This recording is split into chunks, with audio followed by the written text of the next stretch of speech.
Hey, this is Matt once again. Welcome back to another videos of the paid request this time for Eelco. Thank you so much for that, and for those interested requesting pretty much any type of videos, feel free to send it either directly to my PayPal or join my Patreon.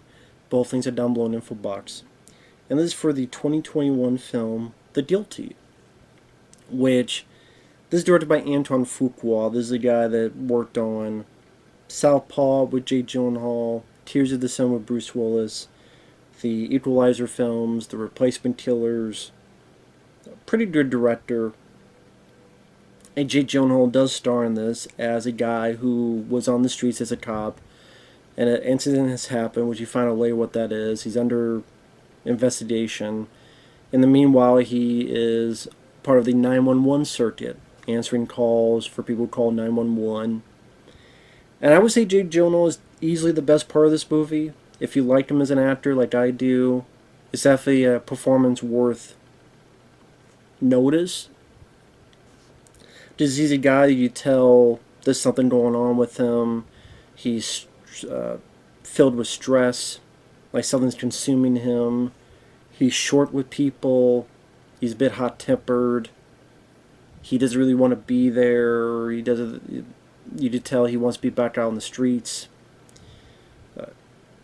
And the movie is shot mostly from his point of view. Like, it doesn't really leave the area he's in.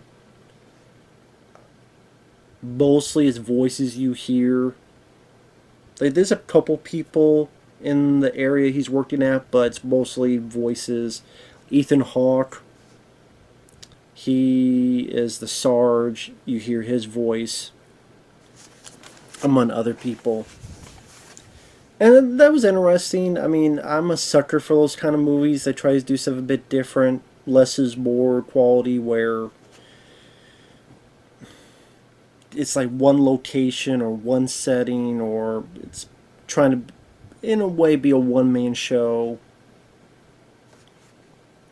Like, there is that film with Tom Hardy called Locke, which the whole film is him in a car and all these messages that play out when he's talking on the phone or other stuff as he's on his journey, and the whole movie takes place within the car. Like, I'm a sucker for that. It's just a bit different. It's a bit outside the norm compared to the 8,000 movies where a city explodes and CGI battles for 20 minutes and all at times badly done green screen.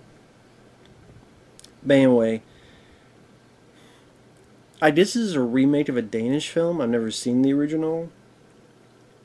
One thing leads to another. He's taking these calls. One is about a guy who got robbed by a voluptuous woman in heels. So pretty much a hooker, but he doesn't want to say it's a hooker. And Jake Gyllenhaal's laughing about it. But then this lady named Emily calls. And he listens up a bit, and it sounds a bit like an abduction. And throughout the movie, he becomes very obsessed, to a point that people are like, what are you doing? Why are you acting like this? Where, cops sadly get this stuff a lot, but it seems like this he's boredom than other people. So, like, he calls the Sarge and, hey, I talked to the girl's kids, you got to get a cop over there. And then also you got to find this husband, you got to kick down his door. And the Sarge is like, wait, what are you talking about? Like, I'm not kicking down somebody's door. Listen, I'll send a card to this one residence, but as the movie goes on, you just see Jake Gyllenhaal just more and more yell, shout. Which in reality, I'm sure within less than 5 minutes, he'd be escorted out and go, you're going home. Goodbye. Especially for a 911 place, where you're supposed to answer and you need to calm people down, and you're being the exact opposite. Yes, in reality, he wouldn't be there for more than fucking 10 minutes.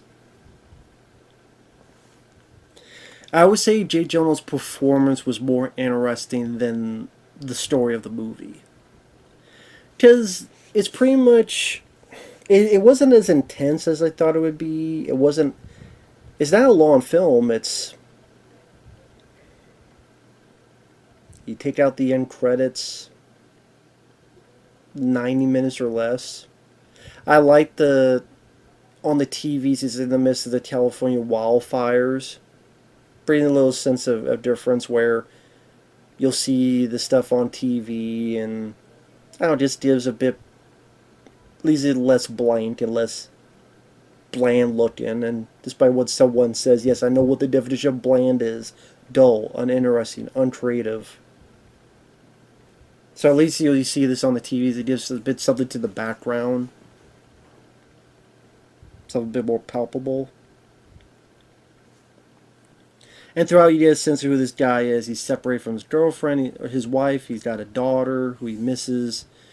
This investigation. He's talking with his partner. His partner's wondering what he's supposed to say. Feds are coming to my place. His sergeant's going, listen, after today, you go in, blah, blah, blah. You'll be back on the streets tomorrow.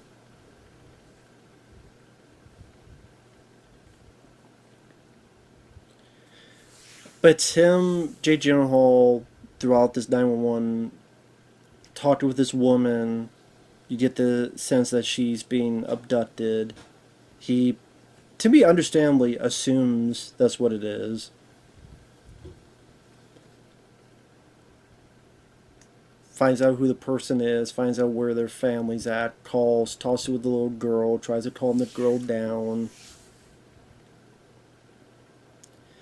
Gets hot at some other operators and some other people he's calling, wanting, the world, and say, well, I have That's another reason why the California wildfires thing was a nice bit to showcase that, to make it more understandable why. Listen, we're scattered as is. There's all these fires, all this other stuff going on. Like, we can only do so much.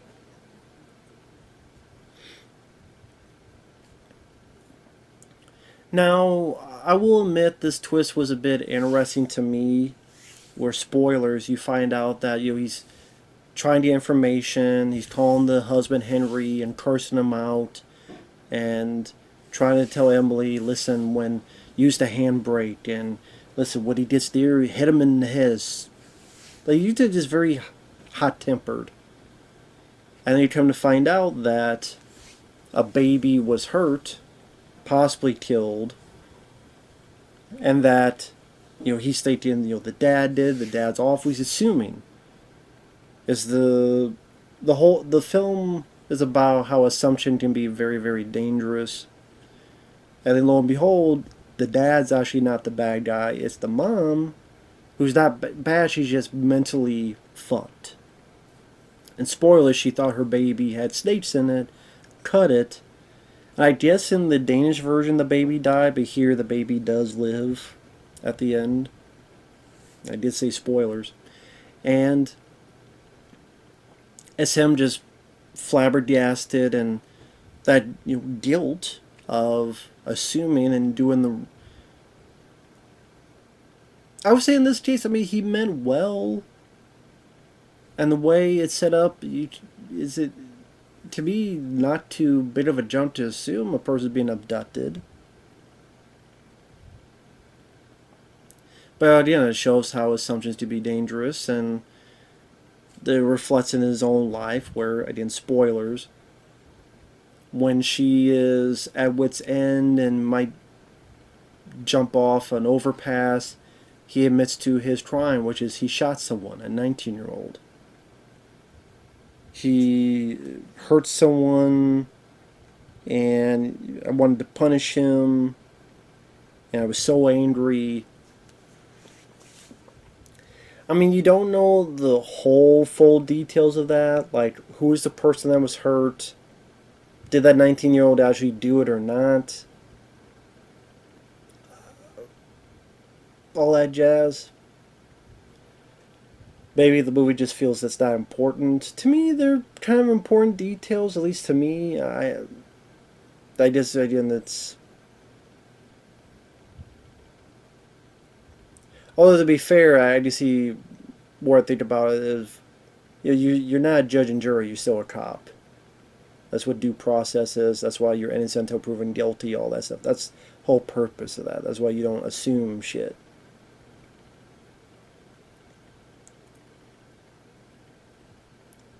And I kind of figured on that aspect. Like, that one I kind of guessed where you know, it's called The Guilty, and you look at the poster and I'm like, okay, the way he's out of it for a good chunk of the film, where he's got a little bit of asthma and he's hot tempered on people, and there's all this investigation going on. I'm like, okay, he did something bad.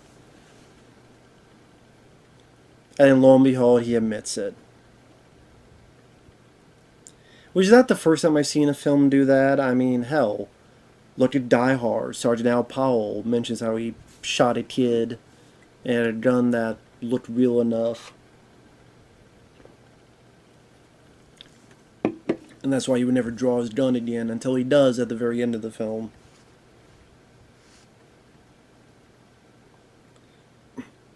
So after he helps his girl, as one person puts it, broken people save broken people, he fixes the situation he caused because the husband had found out, was taken her to a psych ward.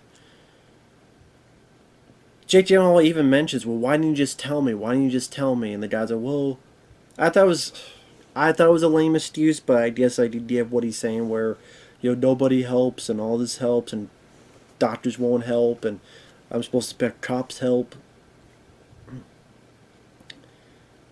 I mean, I don't give a shit if you think they'll help or not. Just say the fucking situation out loud, but we can't do that because the movie can't reveal that yet.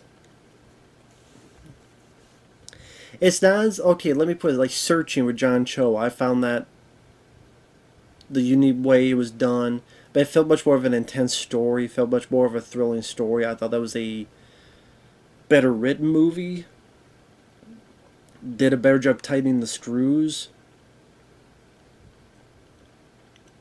And maybe it's one of those things where, okay, you could be in one room, but maybe be a bit more creative in the shots, or be a bit more creative in the camera angles, be a bit more creative of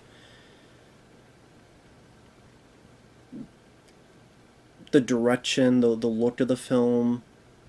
Because I just see a lot of people watch this as being bored and just going, it's just a guy talking with 911 calls for 90 minutes.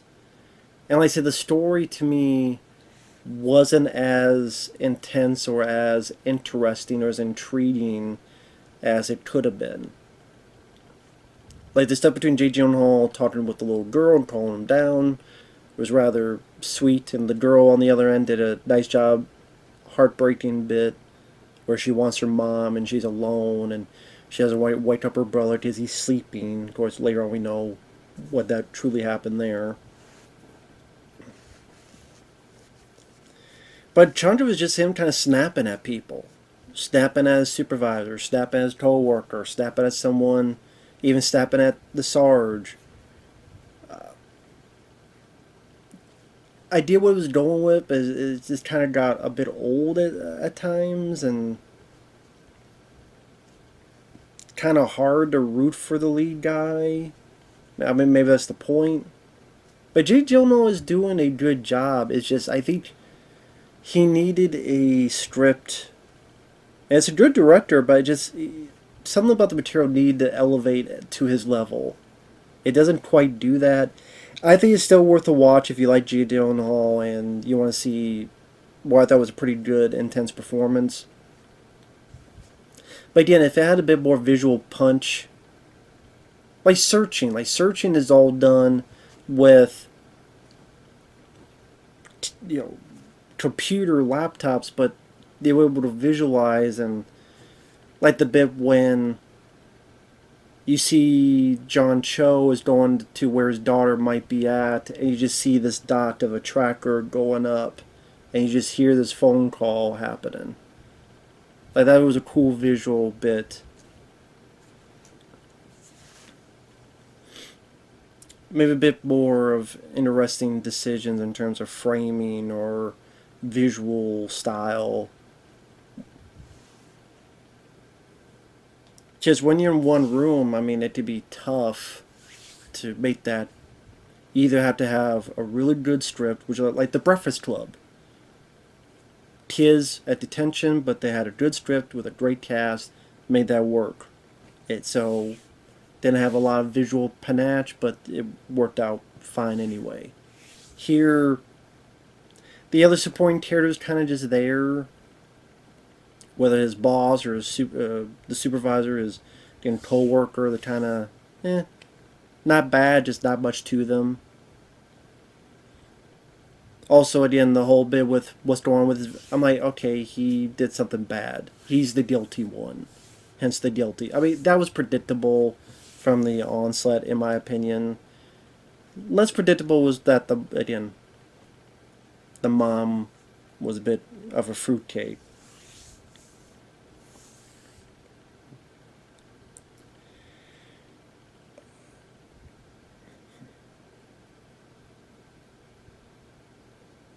But yeah, what I keep repeating this. Jake Gyllenhaal really did the best he could. Like I said, it was worth watching for him. I just don't see how it ever. I don't really think I would ever rewatch the film. Even at the end of the film, after all this, spoilers, he calls his partner, says, "Hey, tell them the truth.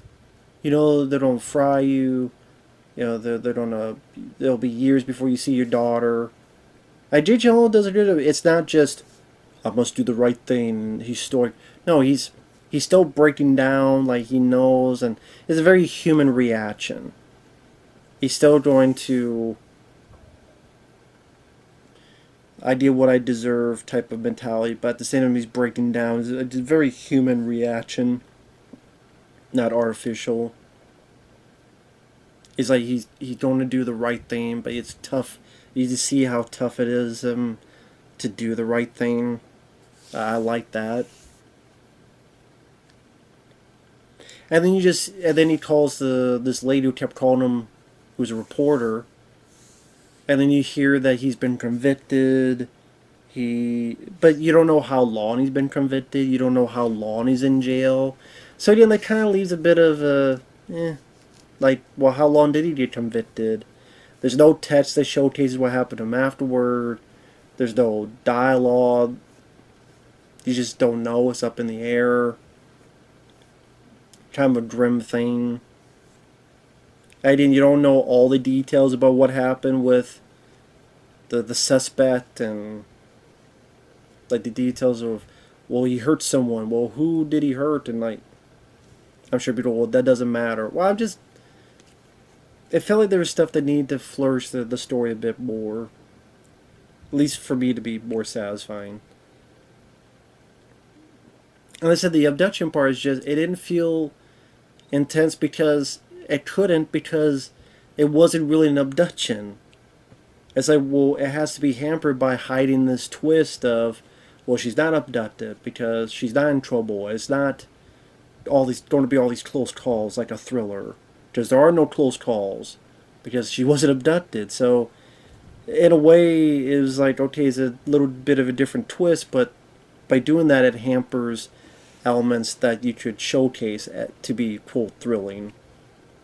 But, it is what it is. So, it was an okay film. Jake Gyllenhaal is definitely the best bit of it. But I would definitely put it lower in the Antoine Fuqua filmography. Replacement Killers, Tears of the Sun, Southpaw, I would definitely put above this. I actually didn't mind his Magnificent Seven remake. I would put that above this. So I would say I'm not big on the Equalizer films, so I probably watch this over those, but I think this is the lesser of his palette as a director. But with that said, I think it's okay. We'll see you guys later. Bye-bye.